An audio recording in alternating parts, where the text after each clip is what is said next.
Márcio Seixas Locuções apresenta. Escuta aqui essa história. Episódio de hoje: A Bancária Infeliz. Versão brasileira. Estúdio ProSom, Santa Catarina.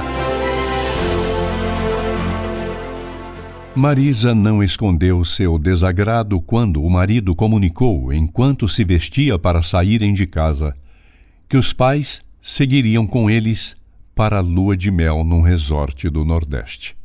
Chocada pela revelação, preferiu não questionar a decisão do marido em plena noite do casamento. Deveria ter questionado, e sua vida não teria se transformado num inferno.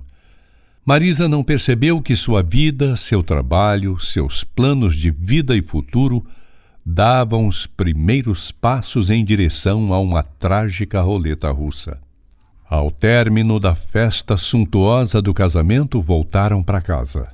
Passagens verificadas mais uma vez, documentos em ordem, vouchers de hospedagem dentro de uma pasta plástica, providência que Marisa, extremamente organizada, tomou. Em questão de minutos, estariam a caminho do galeão.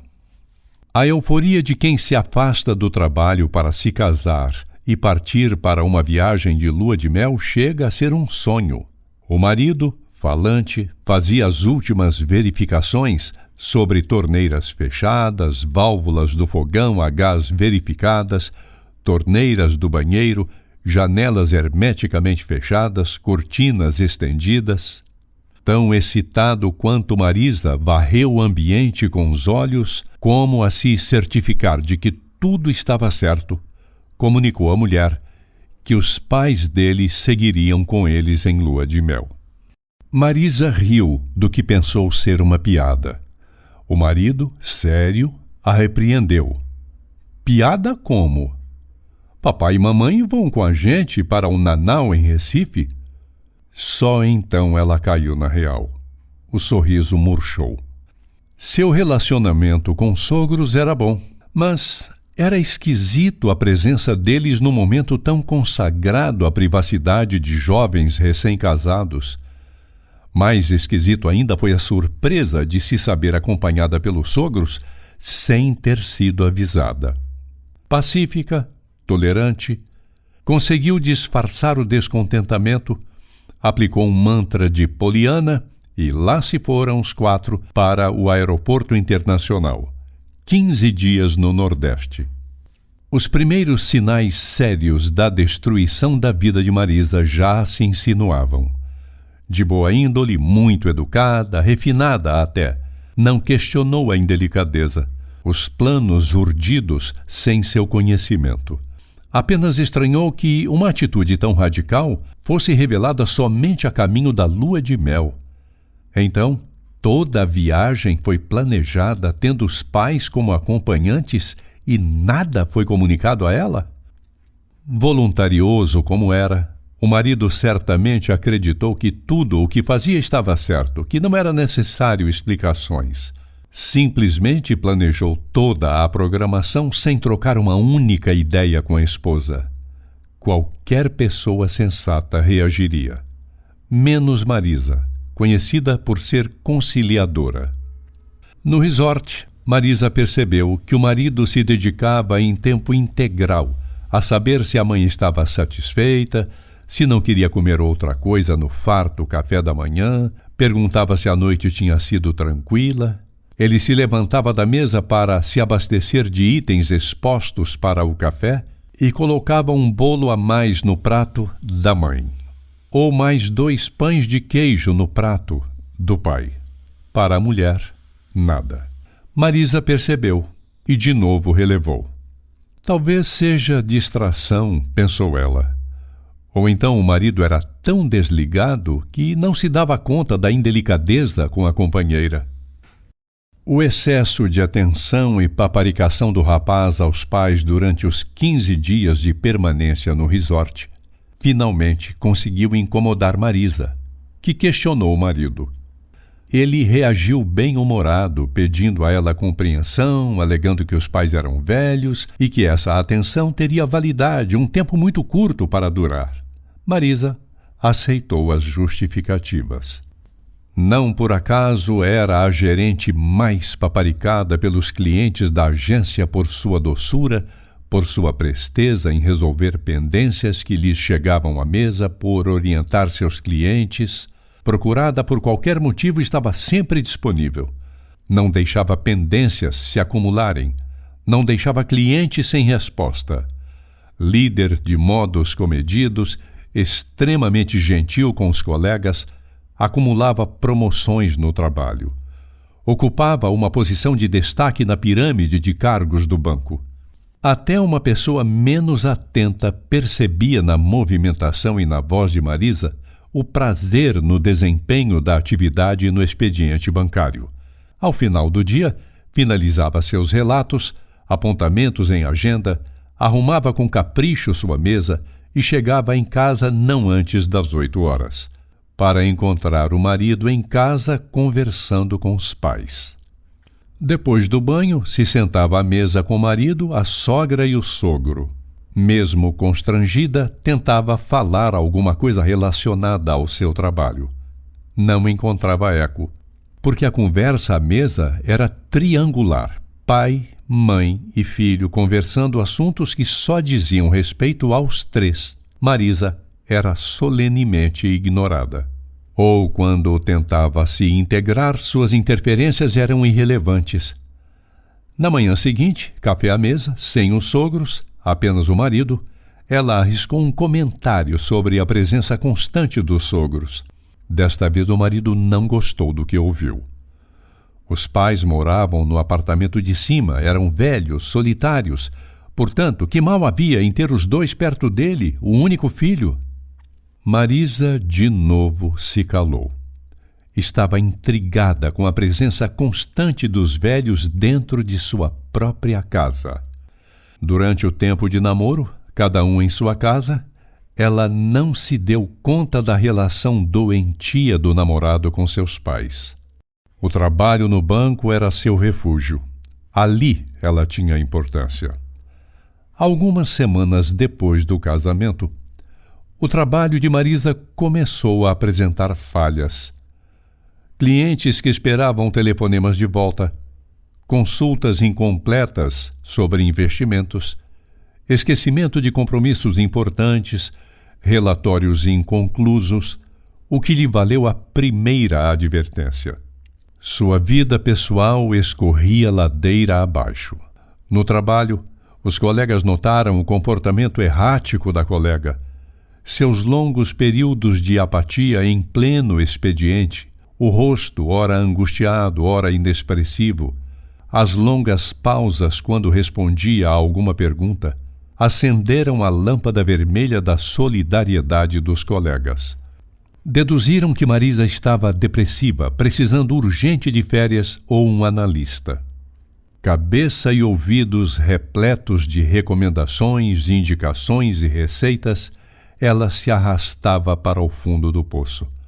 Tornou-se corriqueiro abrir a porta de sua casa e encontrar o casal de velhos com a TV ligada, aguardando a chegada do filho. Já não tinha ânimo para qualquer conversa depois do cumprimento protocolar. Se dirigia ao quarto, jogava a bolsa sobre uma poltrona, ficando ali horas intermináveis, isolada, calada, sem forças para pôr um fim nesse abuso diário.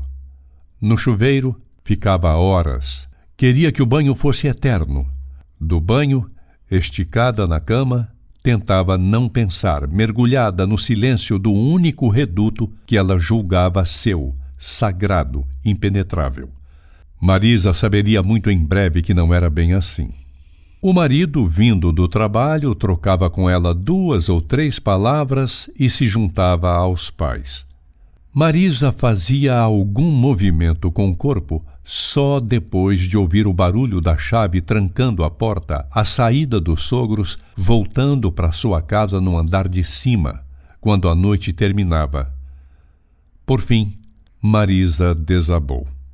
Se abriu com coragem para o marido. Disse não suportar mais a pressão e a presença diária dos pais dele, que chegaram a censurá-la por ter comprado uma TV de 32 polegadas. Queriam saber quanto ela gastava mensalmente com roupas, sapatos, artigos femininos. A reação do marido foi estarrecedora.